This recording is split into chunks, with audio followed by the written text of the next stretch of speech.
Shalom, shalom, bien-aimé de Dieu, shalom. Bienvenue à votre émission Plateau charismatique.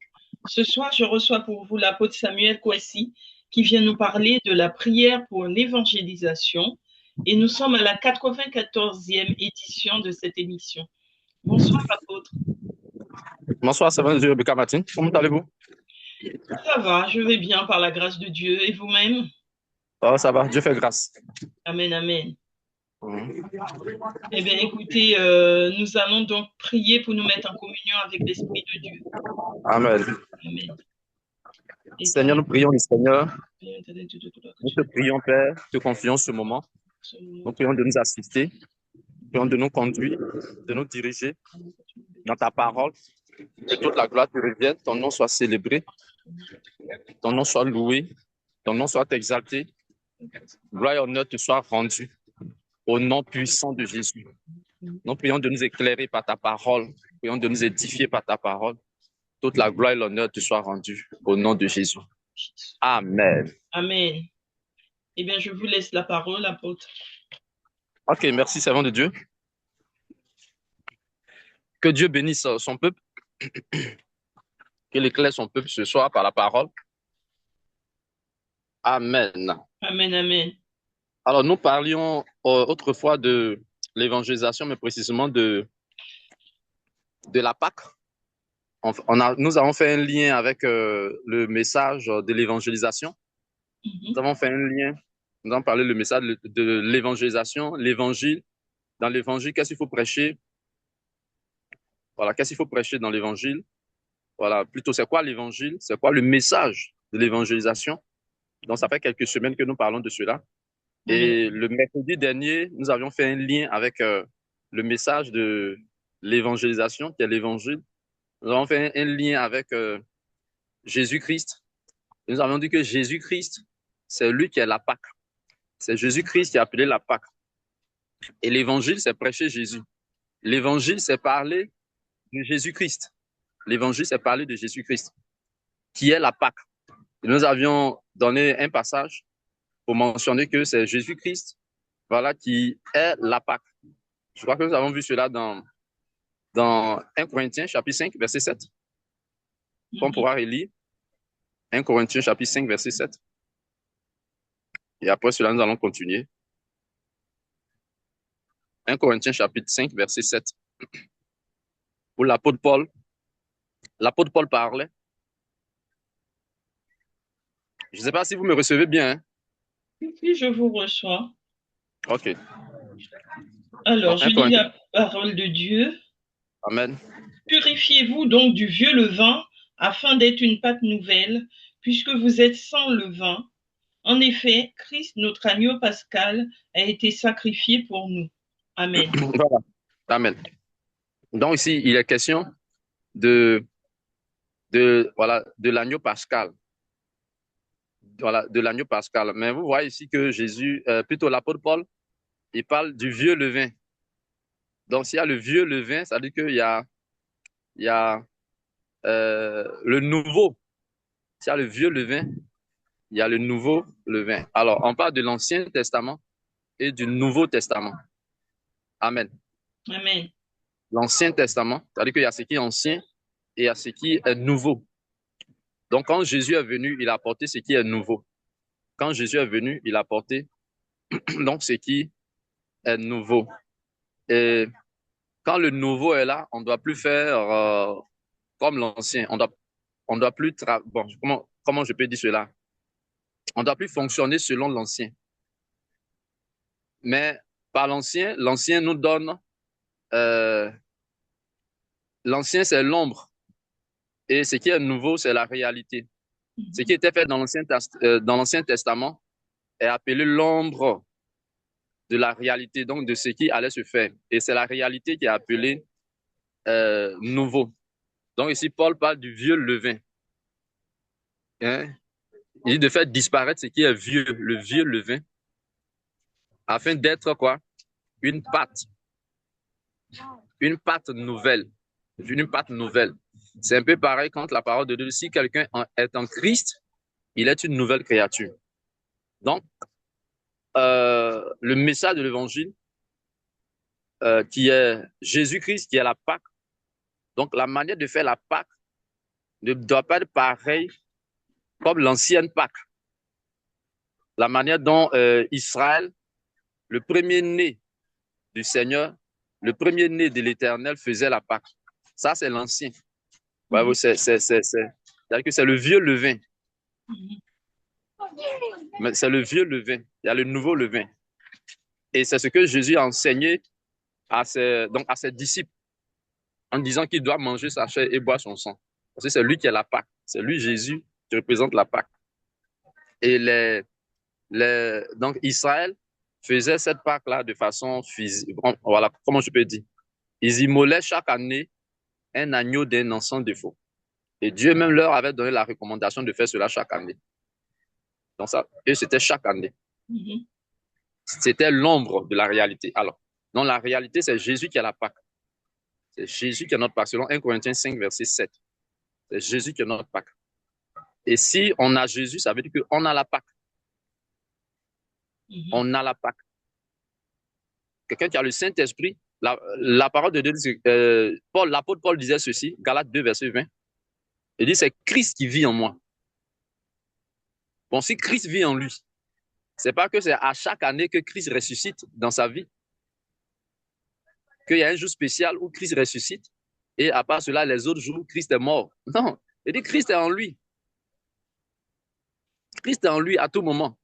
Il dit, ce n'est plus moi qui vis, mais c'est Christ qui vit en moi. Or, c'est Christ qui a la Pâque. Donc, si on a Jésus, on a la Pâque. Voilà que ce n'est pas de façon annuelle, c'est pas de façon annuelle, mais c'est de façon quotidienne. C'est-à-dire que j'ajoute Christ est en nous, la Pâque est en nous, la Pâque est en nous. Donc, cela doit donner même le sujet de nous réjouir. Amen. Et faire la fête de Pâques, c'est servir Jésus. C'est servir Jésus.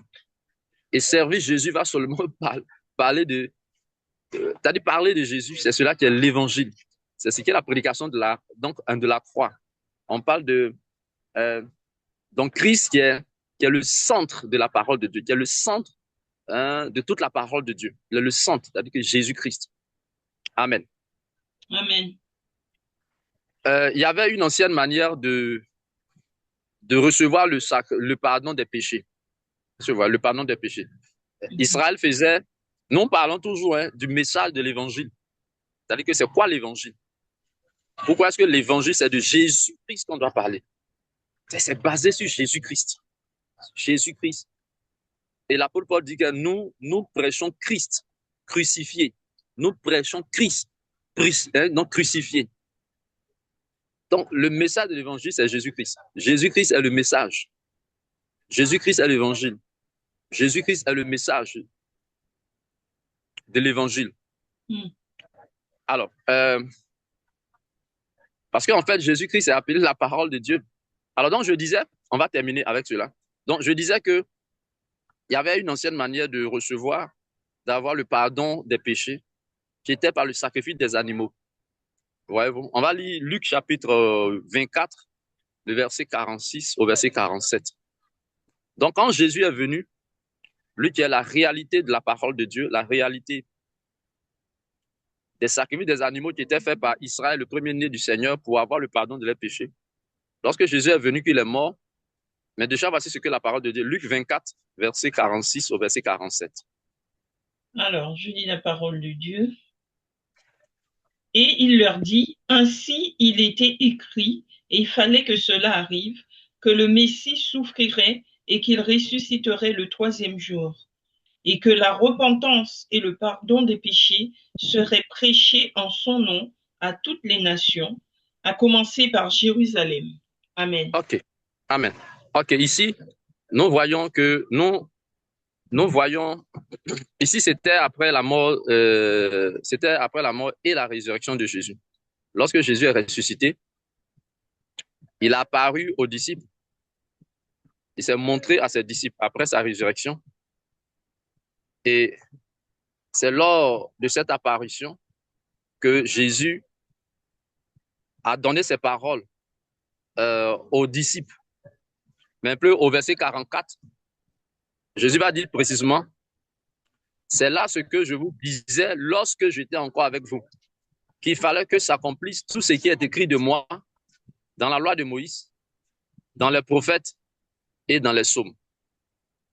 Pour dire que sa mort et sa résurrection, 3 jours après sa mort, ces choses ont été annoncées dans la loi de Moïse, donc ces choses avaient été prophétisées dans les, donc dans les livres des prophètes, dans les livres des psaumes, que c'est ce qui est arrivé. Et au verset 46, il a dit qu'il est écrit dans la loi, il est écrit donc dans la loi que Jésus là, que lui Jésus, donc que le Christ souffrirait d'entre les morts et ressusciterait le 3e jour. Donc c'était déjà annoncé, c'était prophétisé que Jésus allait mourir et ressusciter 3 jours après sa mort. Pour cela, la repentance et le pardon des péchés doit se faire non pas, c'est-à-dire que non plus au nom des animaux sacrifiés, mais au nom de Jésus. Donc, la repentance, verset 47, Luc 24, verset 47, le fait que Jésus soit mort et ressuscité 3 jours après sa mort, donc la repentance et le pardon des péchés seraient prêchés en son nom, c'est-à-dire au nom de Jésus. À qui? À toutes les nations, à commencer par Jérusalem. Ça voudrait dire que les apôtres devaient faire le travail. Les apôtres, les disciples de Jésus, devaient parler au peuple, devaient dire au peuple qu'on ne doit plus faire, vous ne devez plus faire les sacrifices des animaux pour avoir le pardon de vos péchés. Que ces choses-là annonçaient la réalité qui est Jésus qui est mort et qui est ressuscité. Donc c'est en Jésus, c'est au nom de Jésus qu'on reçoit maintenant le pardon des péchés. Quand on croit en lui. Donc c'est pourquoi les apôtres ont été beaucoup persécutés par Israël, qui représentait le peuple de Dieu. Donc c'était à eux d'abord que les apôtres ont adressé le message. C'était à eux d'abord que les apôtres ont adressé le message. À Israël, les pharisiens, les sadducéens, les scribes, les sacrificateurs, tous ceux qui représentaient le peuple de Dieu. Amen. Amen. Tout cela pour expliquer que c'est la Pâque. C'est la Pâque qui est Jésus. C'est en Jésus qu'on reçoit le pardon des péchés. En la Pâque. En la Pâque. Amen. Amen. Donc, si on ne prêche pas Jésus, c'est comme c'est pas l'évangile qu'on prêche. Et si on ne prêche pas l'évangile, il y a malheur, il y a malédiction. Prêcher l'évangile, c'est parler de Jésus. Expliquer pourquoi il est mort, pourquoi il est ressuscité. Avant de mourir, il a porté les péchés. Donc, il a porté les péchés, il est mort à la croix pour les effacer. En fait, voilà, tout tourne autour de cela. Le pardon donc, le sang de Jésus que Dieu utilise, le sang de Jésus qui a utilisé pour pardonner les péchés des hommes. Donc, voilà un peu ce que nous devons comprendre. Il y a encore d'autres profondeurs, voilà, que peut-être Dieu nous fera grâce d'en parler aux prochaines émissions par la grâce de Dieu. Mais voici un peu ce que nous devons comprendre donc, du message de l'évangélisation. Le message de l'évangélisation qui est Jésus-Christ, qui est la Pâque. Amen. Amen.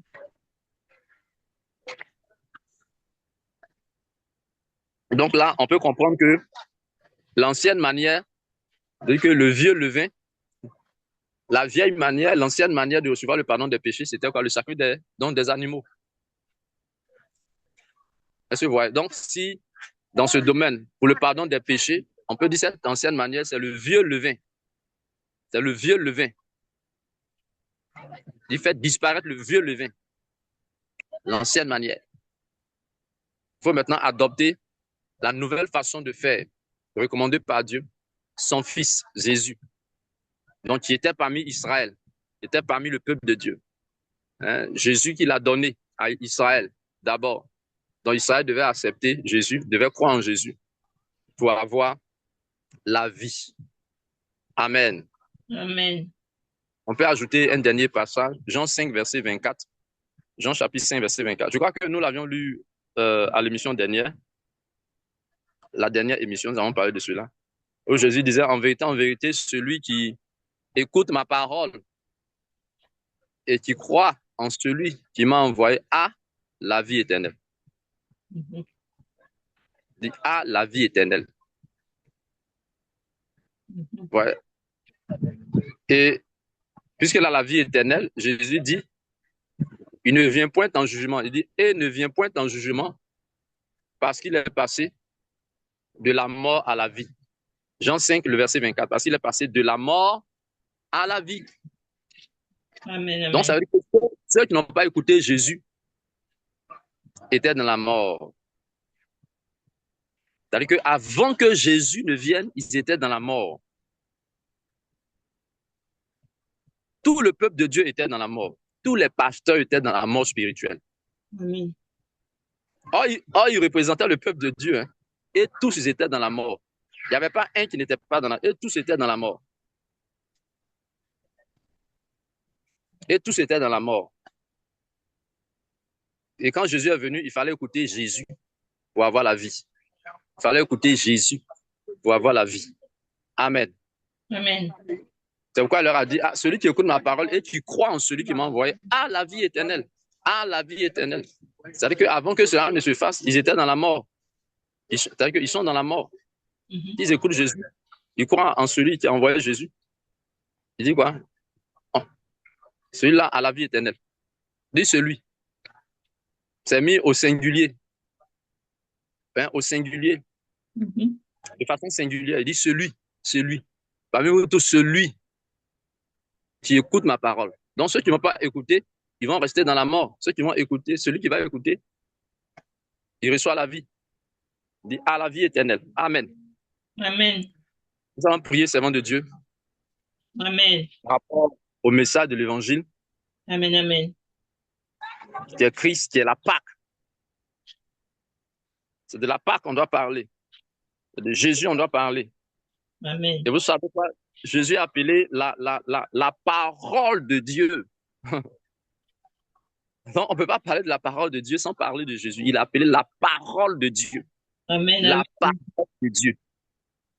C'est-à-dire, c'est lui qui incarne. C'est-à-dire, il est la parole de Dieu. Donc, on ne peut pas parler de Dieu sans parler de Jésus. C'est-à-dire, on ne peut pas mettre Jésus de côté. Parce que si on met Jésus de côté, il n'y a plus de parole. Amen, amen. Si on met Jésus de côté, ça veut dire qu'il n'y a plus de parole. Parce que c'est lui qui a la parole de Dieu. Donc, si on parle de tout sans parler de Jésus, comme ce n'est pas de la parole de Dieu qu'on parle, ça veut dire que ce n'est pas la parole. Amen, amen. C'est pas la parole, il est au centre. Il est au centre. Amen. Amen.